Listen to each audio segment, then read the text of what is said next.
At exactly midnight, the door did not open. It didn't need to, because whatever entered the room did not use doors. The first thing the groom noticed was the silence, not the normal kind, not the quiet that comes when people go to sleep. This was different, heavy, as if the air itself had been pressed down and was now holding its breath. He stopped speaking mid-sentence. His hand, which had been gesturing confidently just seconds before, slowly dropped to his side. "Did you hear that?" he asked. But Adana did not answer. She was already staring at the door, not at the handle, not at the frame, at the space beneath it. A thin line of darkness had begun to stretch across the floor, slowly pushing into the room like smoke that had lost its way. "Don't look at it," she said quietly. Her voice was trembling now. Not loud, not panicked, but urgent, the kind of warning that comes too late. The groom frowned. "What do you mean, don't?" Then the smell hit, sweet, rotten, thick enough to sit at the back of the throat. He turned slowly, and that was the mistake, because the moment his eyes met the door, the wood began to move. Not break, not open, move, like something behind it was breathing. The surface stretched inward slightly, then pushed outward again, once, twice. Then it split, not physically, but like a tear in something invisible layered over it. A faint glow seeped through, blue at first, then white, then something else, something that didn't have a proper color. Adana gasped and covered her mouth. She had seen this before, not clearly, never clearly, but enough to recognize what came next. "Close your eyes," she shouted now, but he didn't, he couldn't, because what he was seeing was not frightening, not at first. His expression changed. The fear faded, replaced by something else, something softer, curiosity, recognition, even longing. "What is that?" he whispered. He took a step forward, slow, uncertain, as if pulled by something gentle but firm. Behind him, Adana shook her head violently, her hand still pressed against her mouth to stop herself from screaming, because she knew what came after that step.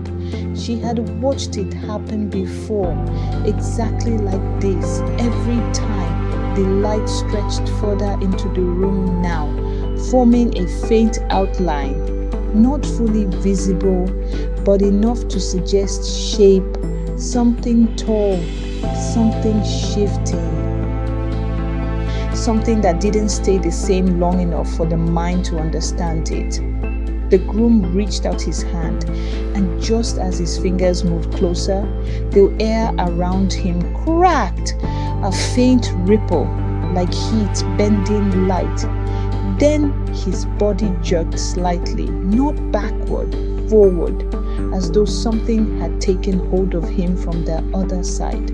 Adana screamed. This time she couldn't stop it. No, but it was already happening. The space in front of him folded, not opened, folded, like reality itself had been pulled aside, and in one smooth, unnatural motion, he was gone.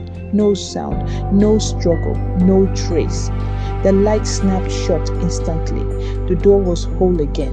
The room returned to normal, except for one thing. The curry beads he had been wearing dropped to the floor a second later, clattering softly, as if they had been released after he was already gone. Adana didn't move. She stayed exactly where she was, hands still covering her mouth, eyes wide, tears running silently down her face. Because now it had happened again. By the time the guards broke down the door, the room looked untouched. No broken wood, no forced entry, no blood. Just a young bride sitting on the bed and the space in the air that still felt wrong. One of the guards stepped forward cautiously. "What happened?" he asked. But he already knew the answer. because he had seen this before, not with his own eyes, but through the whispers that had been spreading through the village for months. Adana lowered her hands slowly. Her voice came out barely above a whisper. He looked at it. The men exchanged glances. None of them asked what it was, because no one who had seen it had ever been able to explain it. By morning, the story had already spread, not as rumor, as confirmation.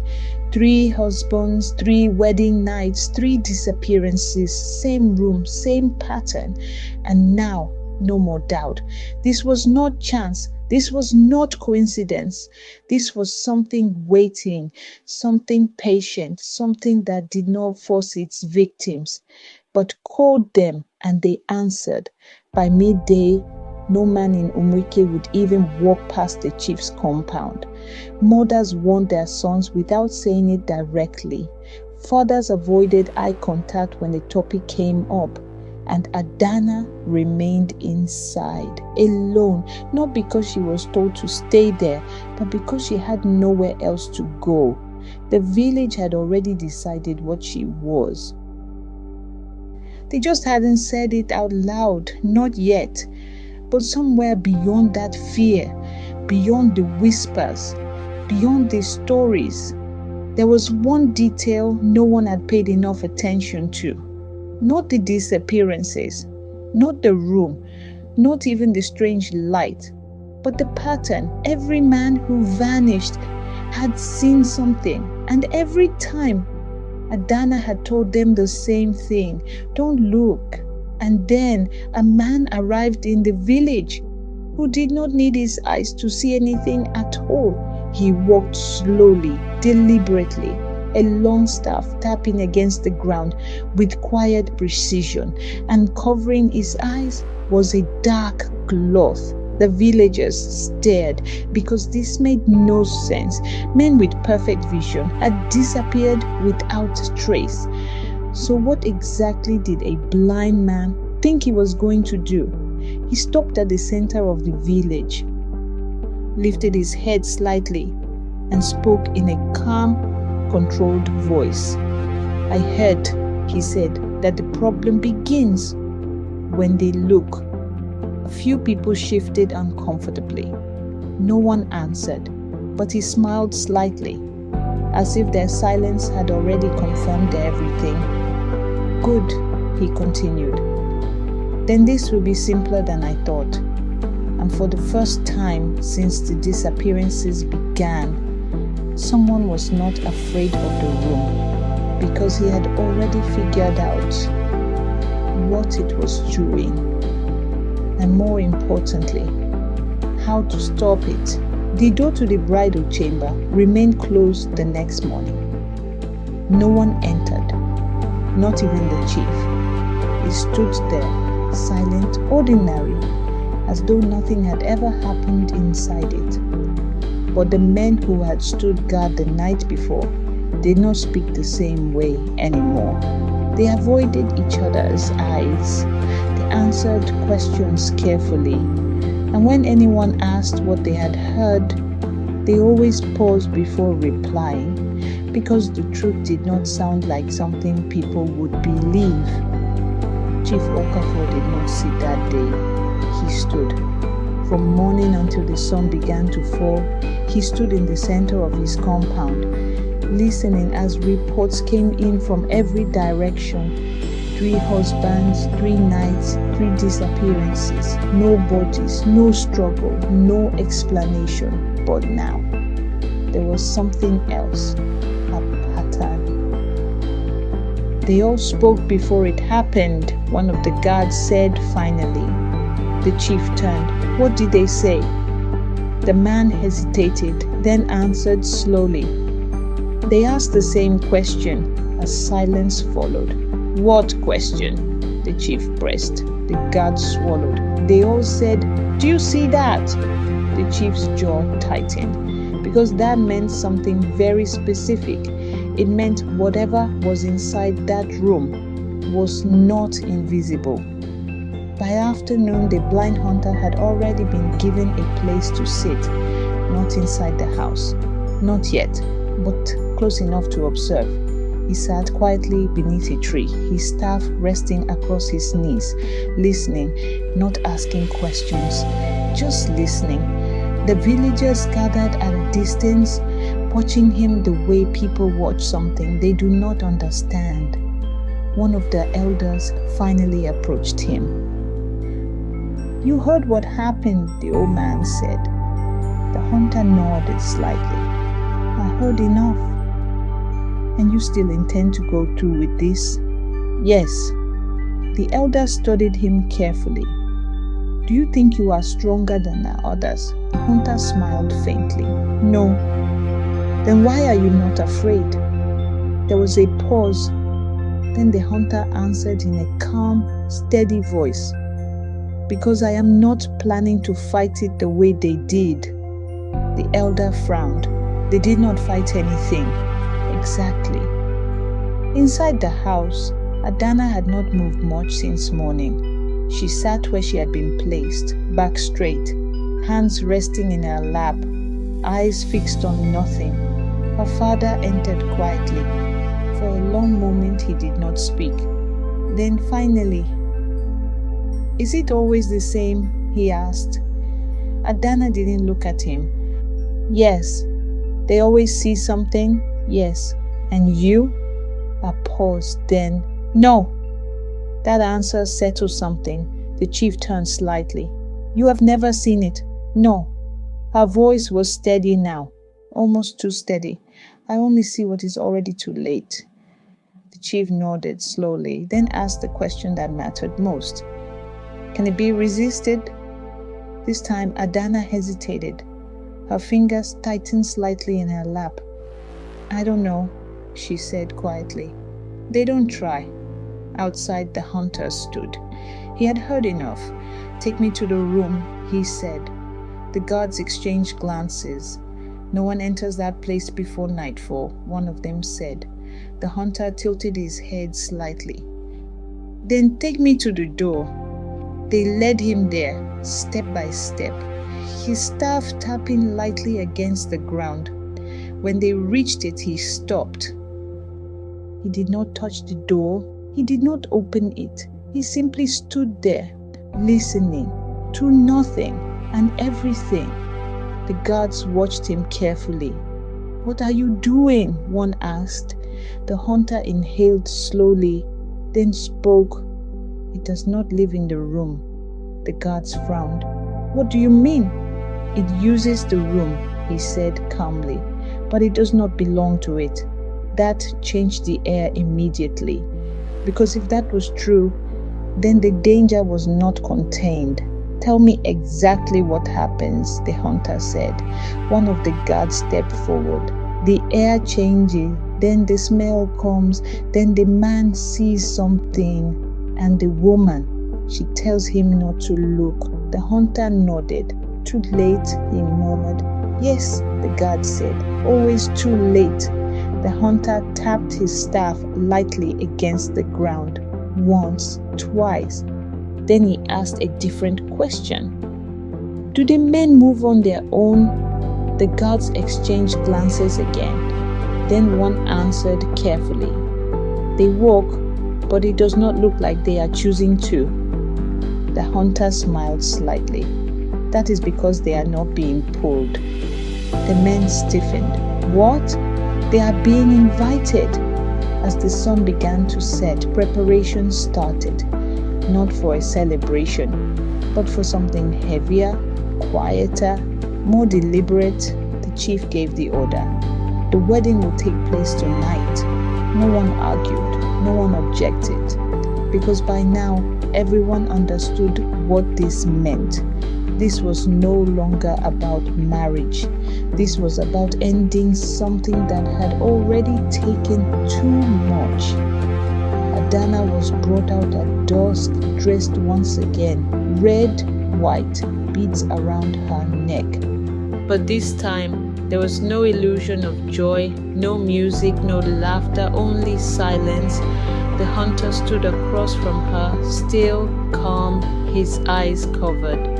For a moment, neither of them spoke. Then Adana said quietly, "You should leave." The hunter tilted his head slightly. "Why?" "Because it will not stop," she said. "It hasn't stopped for anyone." The hunter nodded. "I know. Then why are you here?" A pause. Then, "Because I am the first one it cannot use." That made her look at him properly for the first time. "What does that mean?" "It means," he said calmly, "it has nothing to show me." The ceremony was brief, no unnecessary words, no drawn-out rituals, just enough to make it real, to make it count. Because whatever was coming would not wait for tradition. Night fell. The air grew still. The guards took their positions again. More this time, more weapons, more tension, but less confidence, because they had seen this before. At the entrance to the room, the chief stopped the hunter. "This is your last chance," he said. "Walk away." The hunter smiled faintly. "If I walk away," he replied, "it continues." The chief held his gaze for a moment, then stepped aside. Inside the room, nothing had changed. Same bed, same walls, same door, same silence. The hunter stepped in first, his movements precise, measured. He counted his steps without speaking, then stopped. Adana entered behind him. The door closed. The bolt slid into place from the outside. Inside, the hunter did something unexpected. He did not sit. He did not relax. He began to move, slowly, carefully, mapping the room, his staff tapping lightly against the floor. Adana watched him, confused. "What are you doing?" she asked. "Removing his advantage," he replied. He reached into a small pouch at his side, pulled out something, then placed it gently on the floor. Then another and another, small objects, positioned carefully, connected by something thin, barely visible in the dim light. "What is that?" she asked. "A way to hear what others could only see." He finished, then turned his head slightly toward her. "When it comes," he said, "you will close your eyes." "I always do," she replied. "This time do more," he said calmly. "Do not listen either," she frowned. "What?" "Cover your ears," he said, "because if you hear it, you may want to look." A chill ran through her. "Want to look?" "Yes." He sat down, finally. Back straight, staff resting across his knees. "And that," he said quietly, "is how it wins." The silence returned, but this time it did not feel the same, because for the first time, someone inside that room was waiting for it, not reacting, not fearing, waiting. The temperature dropped suddenly, sharply. The lamp flickered. Adana froze. Her breathing slowed. The hunter did not move. Then the smell came, stronger than before, thicker, filling the room. Adana shut her eyes immediately, covered her ears, just as she had been told. The door began to change, the wood bending slightly, the air warping, the same light pushing through. Blue, white, something else. But this time, there was someone inside the room who did not turn to look, and that changed everything. The room did not return to normal, not completely. The door still stood in its place. The bed remained untouched. The oil lamp burned the same way it always had. But something had shifted, not in the walls, not in the air, in the balance. The hunter did not move, even as the temperature dropped further, even as the silence thickened into something almost physical. He remained exactly where he was, still, waiting, the light began to return, not from the lamp, from the door. At first it was faint, a thin line along the frame.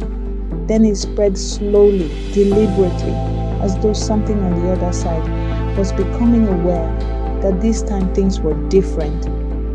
Adana kept her eyes shut, her hands pressed firmly over her ears. But even then her body reacted. Her breathing tightened, her shoulders stiffened. Because even without seeing, even without hearing, she could feel it getting closer. The wood of the door bent slightly, not breaking, not opening, just bending, as though the space behind it was no longer the same size as the room it was attached to. Then it appeared, not all at once, not clearly. At first it was only movement, a distortion in the light, a shape that didn't stay still long enough to be understood. Then slowly it settled, tall, almost human, but not held together the way a person should be. The hunter tilted his head slightly, not toward the door, but toward the floor, listening, because the objects he had placed earlier had begun to move, just slightly, a soft shift, a faint vibration, like something brushing against them without touching. "There you are," he said quietly. The thing paused, not physically, but in presence. Like something that had never been acknowledged before was suddenly being addressed. It shifted again, this time closer. The light deepened, the air tightened. Adana almost reacted. Her hands trembled slightly over her ears, her eyes pressed tighter shut, because now the pull had begun, not a force, not a grab, a feeling, a suggestion, a quiet invitation forming inside her mind. "Look!" Her fingers pressed harder against her ears. The hunter's grip on his staff tightened slightly. He tapped it once against the ground. "No," he said calmly. The movement in the room changed, sharpened, because for the first time, something had refused it. "You do not take," the hunter said quietly. "You are given." The shape flickered. "And tonight," he continued, "no one is offering."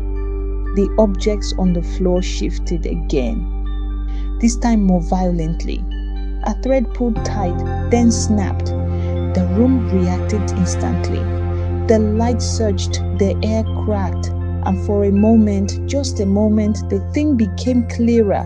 Not a body, not a spirit, something else, something incomplete.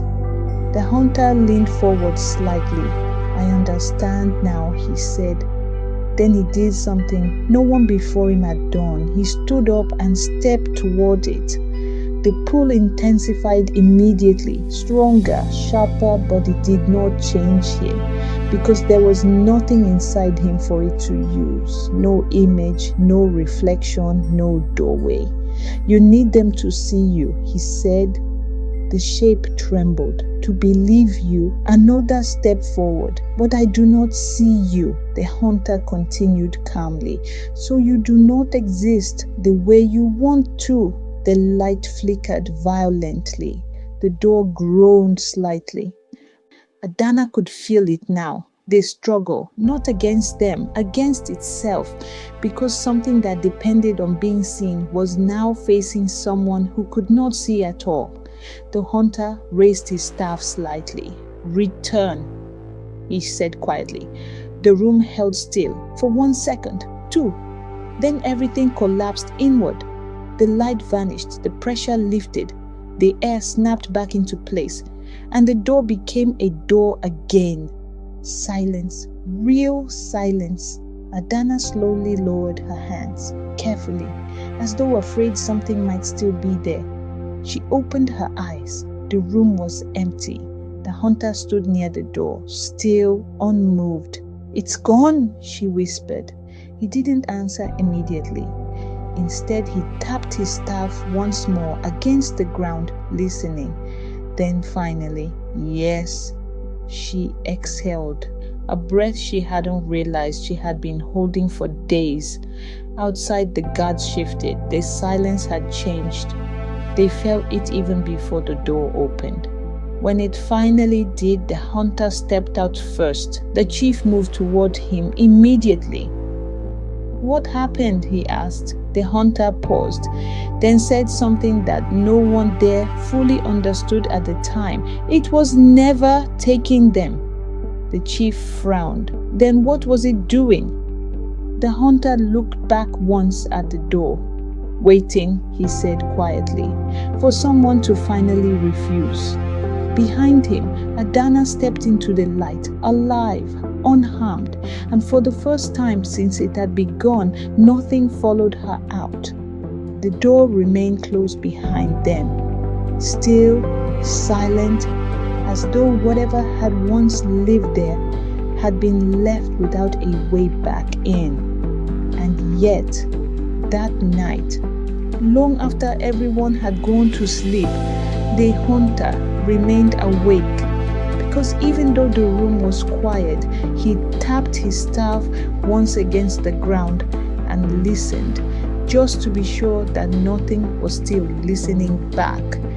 Do you think the hunter truly ended it, or just stopped it for now?